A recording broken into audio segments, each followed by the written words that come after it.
through a couple of things. Just want to lay this out. So there's a kangaroo court that's about to falsely accuse, and they're going to conspire with each other in order to eliminate him. And it's going to be this strange little relationship based on mutual need between religious authorities and Roman power.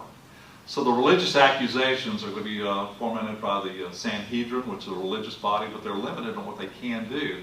But they're going to first bring religious charges, including blasphemy, false prophecy, false teaching, leading Israel astray, and intending to destroy the temple. So if you're turning over the tables in the temple, that's going to be one of your charges.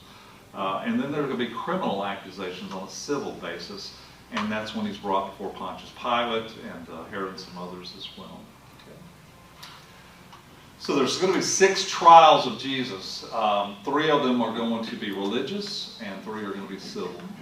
And all 6 are going to be carried out on Good Friday from 2 a.m. to 10 a.m. What's wrong with that?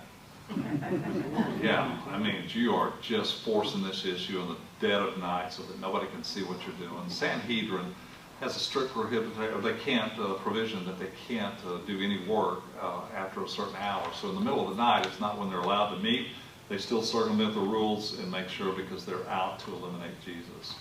So I want to talk about the silence of Jesus, which I find fascinating. So Jesus remains silent over and over again when they accuse him. I mean, this is his opportunity to sort of plead his case, to prove his innocence or to prove his powers or who he is, and he gives them no answer to a single charge.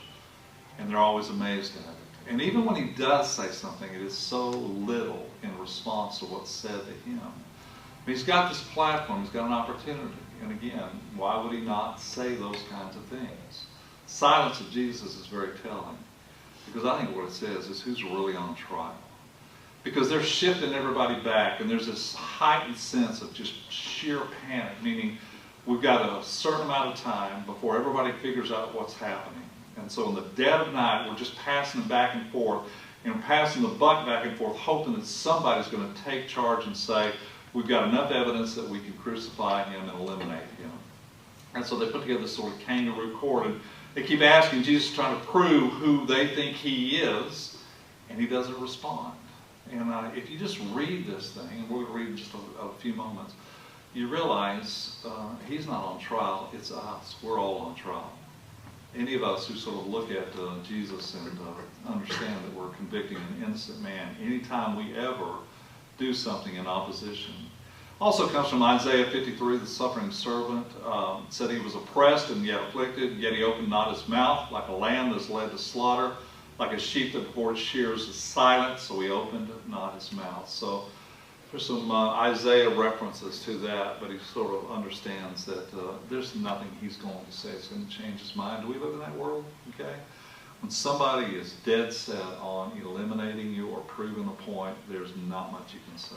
If they are so blind to the truth and so closed off, they're not going to listen to anything. They're not going to see anything. So this is sort of the 6 trials in quick summation. And so you get the sense that he's just a pawn in a machine. He's just pushing back and forth and trying to get anybody to sort of give them what they need in terms of eliminating. So he's brought to Annas first. So Annas is the one who's in charge of the temple. He's the high priest. Even when he's not the high priest, he's still the high priest because he runs everything. He goes, Caiaphas, his son-in-law, he gets to do it for a little while, but we all know who's making the decision. It's Annas himself.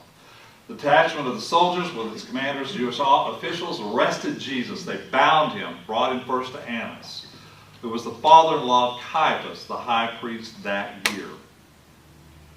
Then the high priest questioned Jesus about his disciples, about his teaching, and so they're trying to mount evidence to get him to indict himself, which Jesus is not going to cooperate. He's not going to say anything to give them the ammunition to do what he knows they're going to do anyway. They don't need the ammunition. They just need to concoct enough to make sure that he is guilty. Jesus answered, I've spoken openly to the world. I've always taught in synagogues in the temple where all the Jews come together. I've said nothing in secret. Why do you ask me? Ask those who heard what I said to them, for they know what I said. Meaning, I have not tried to keep this a secret.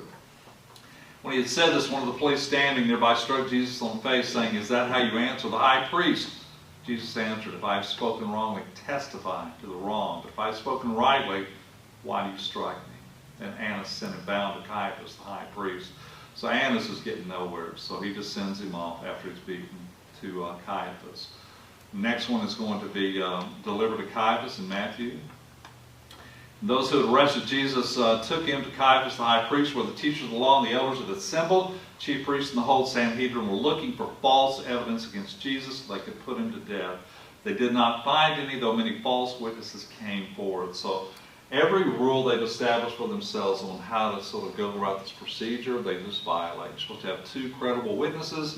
They concoct, find anybody who will give false witness. They do it in the dead of night.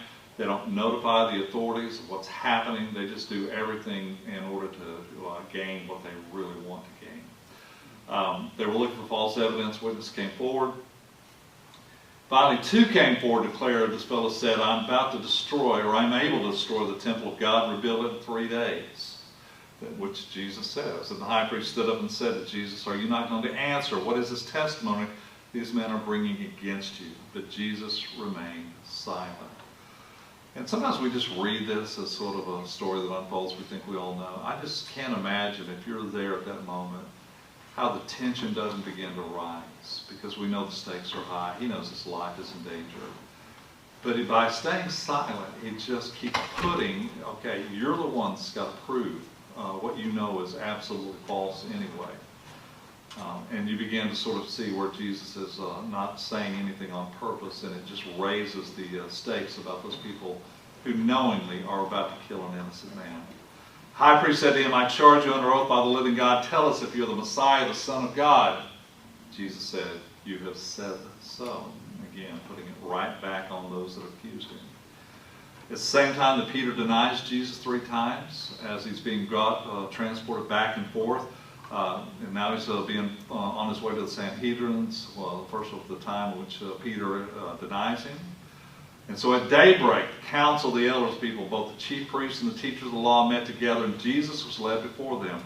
If you are the Messiah, they said, tell us. Jesus answered, if I tell you, you will not believe me. And if I ask you, you will not answer. But from now on, the Son of Man will be seated at the right hand of mighty God. Which should be enough evidence, but they're still not quite sure.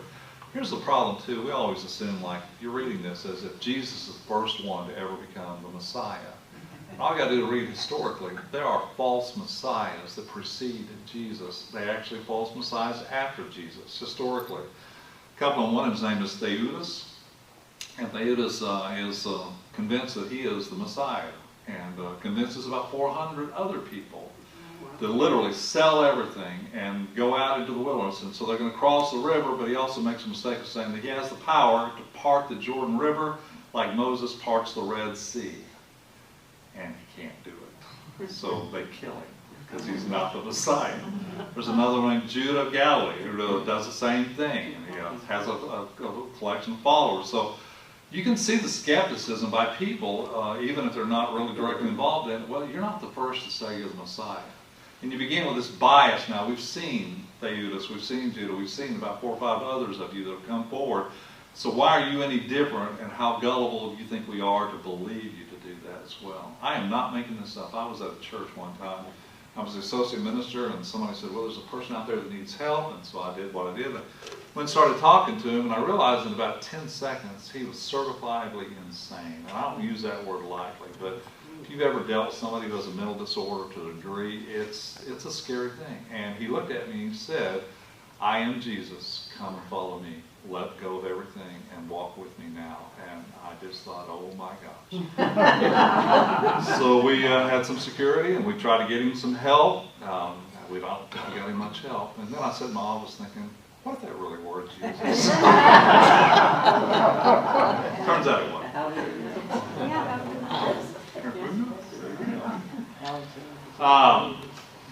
So they asked, the Son of God, well, yes, you say that I am. Then he said, why any more testimony? Then he shuffled off to Pilate. So this just goes back and forth in moments of just hours. And he's under duress. John 18 talks about going to see Pilate. They took Jesus from Caiaphas to Pilate's headquarters. Pilate wants no part of Jesus. Pilate's already in trouble with the Romans. He's got the, gosh, what a great gig to be the procurator of Judea. And, I mean, it's Palestine. I mean, that's really, you're on the outskirts. It's like, I don't know, being the ambassador to Kazakhstan. It's not your plum choice job, okay? And Pilate's already gotten into trouble because he's used temple funds to fund a water project. There were Roman soldiers marching through Jerusalem and marching toward the temple, which is a clear violation of everything Jewish people hold sacred. And they stood at the steps and literally held knives to their throats, saying if they take one more step, they were all going to commit suicide. And Pilate backs down and orders the Roman soldiers to go a different way away from the temple. So he loses credibility. He's on thin ice. Worst thing you can have are problems that are reported to your superiors in Rome, and you're probably going to be replaced pretty quickly. So he's not operating out of a position of strength. They take him to Pilate's headquarters early in the morning. They themselves did not enter the headquarters so as to avoid ritual defilement and to be able to eat the Passover.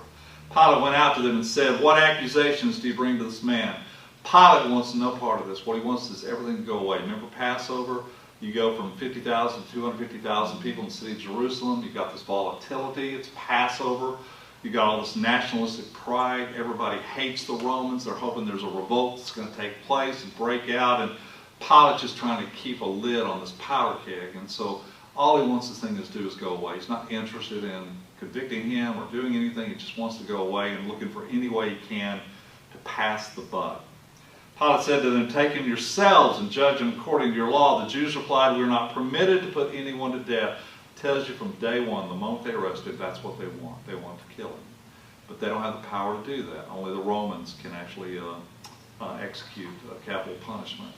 This was to fulfill what Jesus had said when he indicated the kind of death he was to die. And then he goes now back to Herod. So literally the shuffling continues. Pilate asked the man if he was a Galilean. When he learned that Jesus was under Herod's jurisdiction, hey, that's not my problem. It's not my jurisdiction. You go to Herod. He'll figure this out. Herod is also one who was corrupt, vile, hated by the Jewish population. So he goes back to Herod. When Herod saw Jesus, greatly pleased, because for a long time he'd been wanting to see him for what he'd heard about him, hoped to see him perform a sign of some sort. Plied with him many questions, but Jesus gave him no answer. Isn't that a strange thing? Greatly pleased. Hey, Jesus, perform like some kind of an organ grinder monkey. You know, do something, show me a miracle, and I might be impressed. Jesus has no intention of trying to impress Herod. Okay. Chief priests and the teachers of the law were standing there vehemently accusing him. When Herod and his soldiers ridiculed, mocked him, dressing him in an elegant robe, they sent him back to Pilate.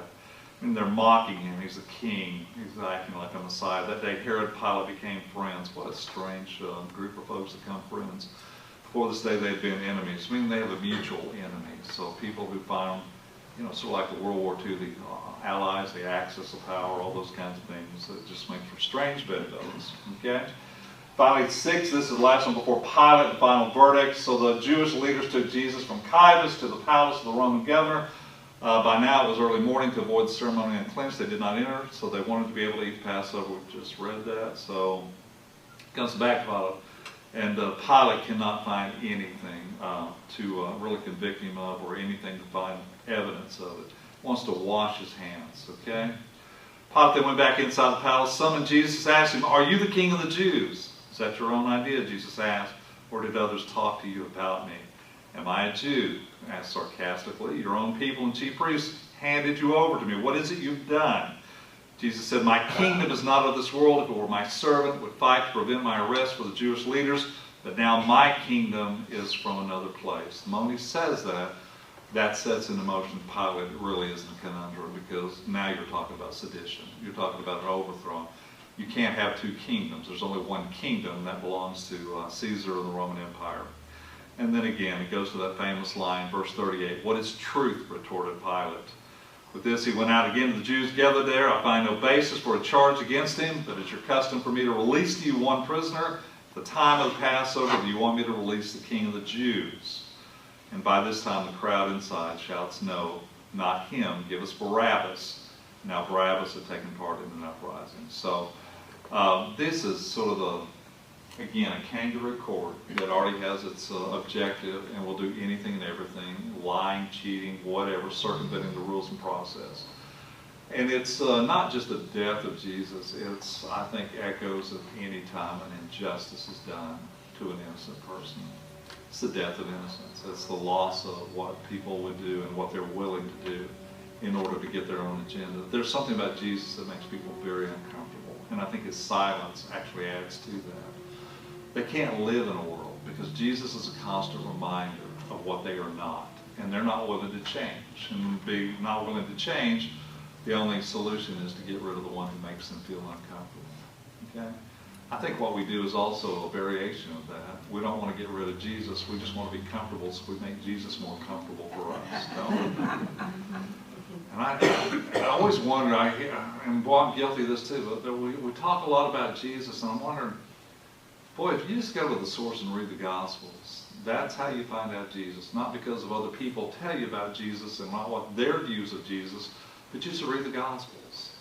And I don't know that there's a single standard, but there is such common thread about who he is and what he's willing to do and not willing to do and who he purports to be. And we've just got to get back to this, because if we're understanding Jesus right out of the Gospel, it's going to make us uncomfortable, because he's going to call us to change.